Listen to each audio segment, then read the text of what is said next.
He ran over my dog. What happened after that? Nitrogen monoxide. One was prepared for. He ran over my dog. The scream sliced through the street like a blade sharp. This perete so full of pain that any human being with a shred of conscience would have stopped immediately. And if you're here now, it is because you want to know exactly what happened next. And let me warn you, you're not ready. By the way, before we go on, drop a comment saying what you would do in a situation like this. It helps a lot. The girl was about 8 years old, small, teary-eyed, with scraped knees. Her dress was dusty, as if she had fallen while running in panic, but nothing was as striking as what she held in her arms.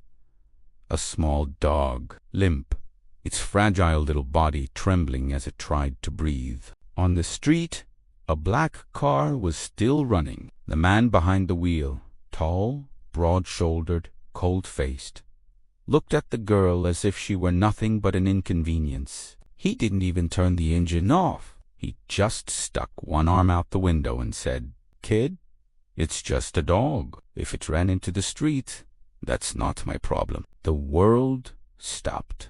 The girl fell to her knees, hugging the little animal against her chest, and screamed again, "You ran over my dog!" He didn't do anything. He just wanted to go home. The man sighed, shrugged. These details matter, okay? Keep them. He shifted into reverse, like he was simply going to leave, as if the pain of that child was background noise, as if nothing mattered except himself. But that's when fate stepped in, because across the street, inside an old dope auto shop, a group of bikers saw the entire scene. And they weren't just any bikers. They were the type of men who had lived through hard things. Men who respected only two things: loyalty and the innocent. The oldest among them, a man with a gray beard and stern eyes, stood up first. He walked into the street, wiping his hands on a grease-stained rag. The others, 3 in total, followed behind him, forming a human wall. "Hey," the leader said, staring at the driver, "step out to the car." The man frowned. "I don't have time for this. Get out of the car," the biker repeated, firmer now. The driver laughed, but it was a nervous laugh, the kind that tries to hide fear starting to rise. He got out, slammed the door, walked toward the bikers with practiced arrogance. "What are you going to do? Protect a crying girl and some mutt?" The girl was still hugging the dog, sobbing uncontrollably. And here, just for you reading this, comes the moment that makes anyone rethink life. The biker leader's expression changed. It wasn't anger anymore. It wasn't indignation. It was something deeper. Something you'll understand soon. But before that, let me remind you, leave your comment telling me what you would do. I'm curious to see how far people's hearts go. The man shoved the leader. Worst mistake of his life. The biker grabbed him by the collar like he weighed nothing. "You have no idea how big of a problem you just created," he said, voice heavy, not shouting. "Because this isn't just about the dog. It's never just about that." The girl looked up at him, still crying. He didn't even say sorry? The leader took a deep breath, knelt down, and for the first time looked directly at her face. "What's his name?" he asked, pointing to the dog. It's Thor," she whispered between sobs. The man closed his eyes for a second. Anyone watching could tell. "Thor, huh? Warrior's name." He reached out his arms.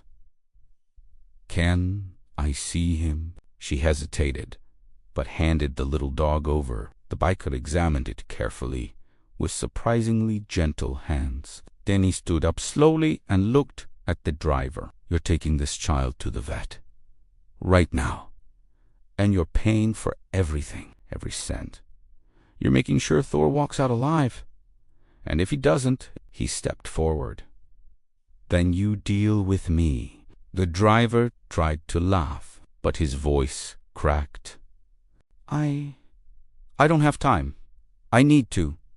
Oh, you have time. The leader pointed to the shop behind him. Because if you try to get back in that car, I'll break your legs before you touch the door.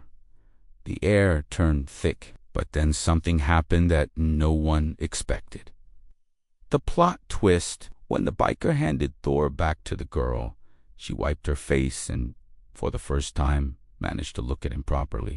Then, in a tiny, trembling voice, she asked, Do you know my dad?" The leader froze. The other bikers exchanged looks. "What's your dad's name, sweetheart?" he asked. Lucas Manfredini's silence dropped like thunder. The leader stepped back. The other bikers lowered their heads. It was like a shadow fell over the whole street. "He," the leader said, voice unsteady. "He was one of us. He saved my life years ago. Saved all of ours. And we thought he had. He swallowed hard, died on that highway." The girl hugged the dog tighter. "He died 3 months ago." The leader shut his eyes. The pain was real. His knees buckled slightly. He knelt in front of the girl. "He was a brother to me, and I didn't make it to the funeral. I didn't know. I'm so sorry." The girl, still crying, placed a tiny hand on his shoulder. It was such a small gesture, so pure, that even the other bikers turned away to hide their tears. He said you were heroes," she whispered, "that you saved people nobody else cared about." The leader took a deep breath and stood up again. He wasn't just a biker anymore. He was a protector. He pointed to the driver. "You don't touch your car until I say so. You're taking this girl and her dog right now. I'm riding behind you. And if you try to run, I'll know. I always know." The driver didn't argue. Thora was placed gently on the back seat. The girl climbed in beside him. The leader got on his motorcycle, and the others followed. They rode like a silent army, and for the first time since everything began, the girl finally smiled. She knew she wasn't alone anymore, and she never would be again. And if you made it all the way here, you know the drill. Drop a like and tell me what you saw. It helps the channel more than you imagine. Now, click the video on your screen, because that one will hit even harder than this story. See? Yeah!